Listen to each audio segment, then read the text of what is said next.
Sebelum kami membaca dan merenungkan firman Tuhan, mari kita berdoa. Tuhan Allah Bapa kami di surga, terima kasih Tuhan atas berkat-Mu. Pada sore malam hari ini kami akan membuka dan membaca firman Tuhan. Tuhan, berfirmanlah kepada kami, umat-Mu, karena kami sudah siap untuk mendengarkannya. Demi nama Tuhan Yesus kami berdoa. Amin. Bapak Ibu yang saudara yang dikasihi Tuhan kita Yesus Kristus, pembacaan Alkitab pada sore malam hari ini terambil dari Amsal 4 ayat yang kelima dan keenam yang mengatakan, peroleh hikmat, perolehlah pengertian, jangan lupa dan janganlah menyimpan dari perkataan mulutku. Janganlah meninggalkan hikmat itu, maka engkau akan dipeliharanya. Kasihilah dia, maka engkau akan dijaganya. Demikianlah firman Tuhan. Haleluya. Haleluya. Haleluya. Haleluya. Perenungan kita pada sore malam hari ini diberi judul, kiranya hikmat selalu besertamu. Dan pada ayat yang ke-6, Amsal 4 ayat 6 yang mengatakan, janganlah meninggalkan hikmat itu, maka engkau akan dipeliharanya. Kasihilah dia, maka engkau akan dijaganya. Sebagaimana Daud tiba pada batas akhir usahanya untuk mempersiapkan Salomo membangun bait Allah dan menjadi raja Israel, maka sebagai orang tua dari anak-anak sendiri, kita pun akan tiba pada hal yang sama.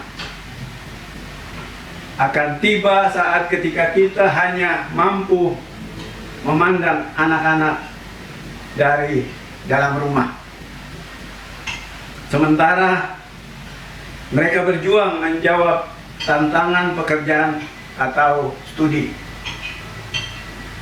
memenuhi kebutuhan hidup, dan meraih cita-cita. Sebelum saat itu tiba, kita harus memastikan dua hal. Yang pertama, anak-anak tahu membedakan antara yang baik dan yang jahat dengan segala alasan serta pengertiannya. Yang kedua, mereka tidak akan pernah meninggalkan Tuhan, sang sumber hikmat. Bapak Ibu yang diberkati Tuhan, dalam acara adat Batak, salah satu momen yang cukup mengharukan adalah Mangulosi. Mangulosi adalah prosesi memberikan kain tenun tradisional atau ulos dengan cara meletakkannya di pundak orang yang dimaksud. Prosesi ini umumnya dilakukan kepada pasangan pengantin atau orang yang baru mengadakan acara. Yang menarik dari prosesi ini bukan hanya soal ulosnya, tetapi doa restu yang disampaikan oleh orang tua mereka yang dituakan. Sebagai pengantarnya, dalam pengantar itu ada ucapan syukur maupun ungkapan turut berduka, kata-kata nasihat dan penguatan, juga restu serta doa. Pertanyaannya adalah, apakah orang yang diulosi itu dapat senantiasa mengingat setiap kata yang disampaikan kepada mereka? Mungkin tidak, tetapi ulos itu akan selalu menjadi pertanda dan peringatan akan adanya nasihat dan doa restu yang mengiringi langkah hidup selanjutnya.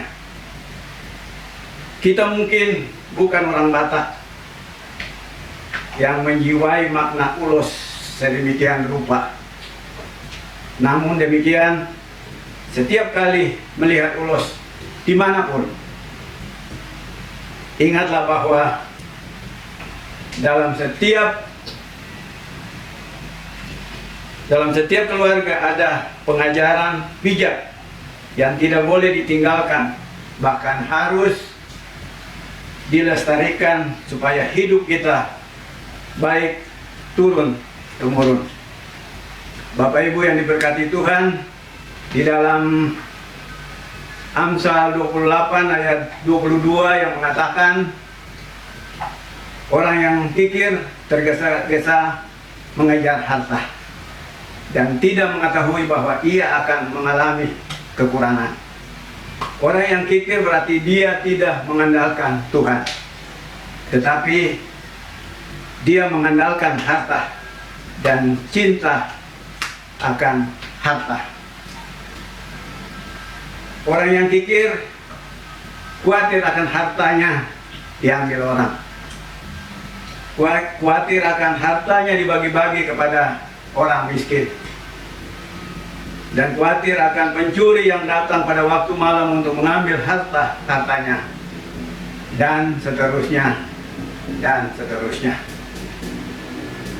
Bapak Ibu yang diberkati Tuhan, di dalam Matius 6 ayat 25 yang mengatakan, karena itu aku berkata kepadamu, janganlah khawatir akan hidupmu, akan apa yang hendak kamu makan atau minum, dan janganlah khawatir pula akan tubuhmu, akan apa yang hendak kamu pakai.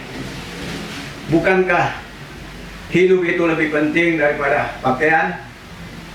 Atau, dan pada ayat yang ke-26, yaitu Matius 6 ayat 26 yang mengatakan, pandanglah burung-burung di langit yang tidak menabur dan tidak menuai dan tidak mengumpulkan bekal dalam lumbung, namun diberikan makanan oleh Bapamu di sorga. Bukankah kamu melebihi burung-burung itu? Oleh sebab itu, kita tidak perlu khawatir. Bapak Ibu yang diberkati oleh Tuhan kita Yesus Kristus, mari kita mengandalkan Tuhan. Dan kita tidak perlu khawatir akan hidup ini. Tuhan Yesus memberkati kita. Amin. Bapak Ibu yang diberkati Tuhan, mari kita berdoa. Tuhan Allah Bapa kami di surga, terima kasih atas firman-Mu pada sore malam hari ini, di mana firman-Mu telah menguatkan kami dan menegur kami, karena kami yakin dan percaya firman-Mu itu adalah pelita di kaki kami dan terang di jalan kami, untuk kami menghadapi hari-hari ke depannya. Tuhan Yesus, berkati umat-Mu yang telah mendengarkan firman-Mu ini, dan kami mengandalkan Tuhan. Tuhan Yesus memberkati. Demi nama Tuhan Yesus kami berdoa. Amin.